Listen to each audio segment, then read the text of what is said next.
মাশাআল্লাহ, মাশাআল্লাহ, মাশাআল্লাহ। এটা প্রায় কয় কেজি হইবো আঙ্কেল? পরে ৮ কেজি হইব। চাচা কি আনছেন? কি আনছেন? ভাই কি বড় পাইছেন? মাছ আছে, বড় মাছ, বড় মাছ। নদীর আচ্ছা, আচ্ছা। এপারে নদীর বড় মাছ। মাশাআল্লাহ, মাশাআল্লাহ, মাশাআল্লাহ। একবার নদীর জি, টাটকা, আসসালামু টাটকা আলাইকুম। পদ্মার মাছ। সবকিছু বাজাতে আমি নূরে আলম আছি পদ্মার পাড়ে।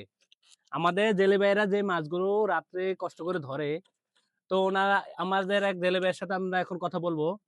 তো উনি সারা রাত ভরে কি মাছ ধরছে সেটা আপনাদেরকে দেখাবো এবং আমরা এই জেলে ফজের থেকে মাছগুলো সংগ্রহ করে আপনাদের জন্য ঢাকাতে নিয়ে তারপর এগুলোকে প্রসেস করে আমরা হোম ডেলিভারি করে থাকি। তো আমাদের এই জেলে ভাই আজকে কি মাছ ধরছে সারা রাত ভরে এখন সকালে এখন এই মাছ ধরে নিয়ে আসছে। তো উনি কি মাছ ধরে আনছে এগুলা আপনাদেরকে দেখাবো এবং উনার কিভাবে চলে, উনাদের মাছ কেমন পায়, প্রতিদিন সংসার-টংসার কেমন চলে আজকে আমরা ভাইয়ের সাথে কথা বলবো। তো ভাই আপনার নাম কি? আমার নাম সালাম মাতবর। সালাম মাতব্বর। এটা জি। হইলো আপনি পদ্মার পাড়ের থেকে পদ্মা নদীর থেকে হ্যাঁ, সবসময় মাছ পদ্মা ধরেন? নদী থেকে ধরি। সবসময় মাছ জি, ধরেন? জি। প্রতিদিন রাতে যান? রাতে, রাতে। রাতে যান সকালে ভোরে মাছ নিয়ে চলে ভোরে আসেন? আইসা পড়ি পাড়ে। বেলা ১২টার দিকে ডাক ধরাবো। ১২টার পর থেকে আবার বেচাকেনি আরম্ভ হবে। আচ্ছা, আচ্ছা। তাহলে ডাকে আপনি দিয়ে তো দিব। এই নদীর থেকে মাছ ধইরা এখান থেকে আরো যারা মাছগুলো ধরে তাদের জি, থেকে সংগ্রহ করে তো আমাদের কাছে পাঠান? জি, জি, জি। আচ্ছা, আচ্ছা। তো আপনার ছেলে-মেয়ে কয়জন? আমার ৫ টা মেয়ে। মাশাআল্লাহ, মাশাআল্লাহ। ৫ টা মেয়ে আর ছেলে নাই? জি না। ও আচ্ছা, আচ্ছা। তাহলে আপনার জীবিকা নির্বাহ হয় এই মাছ ধরার মাধ্যমে। এই মাছ এই ধরা মাছ ধরেন, বেচাকেনি মাছ বিক্রি করেন। বিক্রি করি এটা। এর মাধ্যমে আপনারা জি, জি, জীবিকা নির্ধারণ হয়। জি। তো আজকে আমাদের চাচা কি মাছ ধরছে এটা আমরা দেখেন আপনাদেরকে সংক্ষেপে দেখে দিব।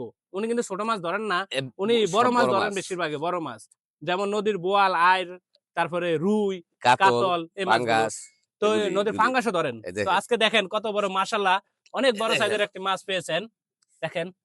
মাশাআল্লাহ, মাশাআল্লাহ, মাশাআল্লাহ। এটা প্রায় কয় কেজি হইবো আঙ্কেল? পরে ৮ কেজি হইব। ৮ কেজি। ৮ কেজি ওজনের একটা কাতল মাছ আঙ্কেলে পেয়েছেন। তার মাছ আরো আছে। আঙ্কেল ওগুলো একটু দেখায় দেন, ওগুলো একটু ছোট দেখায় দেন। এগুলো এই যে তাজা রুই, রাখছে। আমরা নেওয়ানোর আগ পর্যন্ত একবার তাজা জেতা থাকবে। এই যে রাখবো, দেখেন কত জেতা। সুন্দর একটা রুই। মাশাআল্লাহ, জ্যান্ত মাশাআল্লাহ দেখেন। মাছ, একদম জ্যান্ত জ্যান্ত মাছ। নদীর রুই। এই যে পদ্মা নদীর রুই। পদ্মা নদীর রুই কত সুন্দর দেখেন। ছবি উঠাও, একটা ছবি উঠাও। এই সাইড দিয়ে ছবি উঠায় নাও কত সুন্দর করে। মাশাআল্লাহ, মাশাআল্লাহ। আরো তো আছে মনে হয় না জি, আঙ্কেল? জি, হ্যাঁ। সারা রাত জায়গা থেকে কষ্ট করে এই মাছ সংগ্রহ করছেন আপনারা না? জি। এই কটা মাছে তো পাইছেন না? হ্যাঁ, এগুলোই। ও আচ্ছা, আচ্ছা। মাঝে মধ্যে তো আরো বেশি পাইয়া যান। পাই না, অনেক বড়, আবার বড় অনেক দেখি তো ওই যে বেশি পাই। কাতল ফাড়ান, বোয়াল ফাড়ান। হ্যাঁ, এটি তাজা ওইটা ওই যে ঝুড়ির ভিতর তো আছে কয়টা হ্যাঁ, নাকি? জুড়ির ভিতরে আছে ৪ টা। নিচে গেছে গা। জি। তো আপনি ভালো থাকবেন। আল্লাহ হাফেজ। আমগো এই চাচার জন্য আপনারা সবাই দোয়া করবেন। চাচা সুস্থ থাকলে আমগো লগে মাছ ধইরা ঢাকাতে পাঠাতে পারবো। জি, আমরা আপনাদেরকে দিতে পারবো। জি, জি। তো তাজা মাছের সন্ধানে আমরা দেশ-দেশান্তরে ঘুরতেছি। ইনশাআল্লাহ তাজা মাছের সাথে থাকুন, সবকিছু বাজার সাথে পালস্তর থাকুন। জাজিরা সবাই সূত্র ভালো জিলা। থাকবেন। ভালো দোয়া চান। সবার কাছে সবাই দোয়া চান। দোয়া করেন। জি। সালামু আলাইকুম। আসসালাম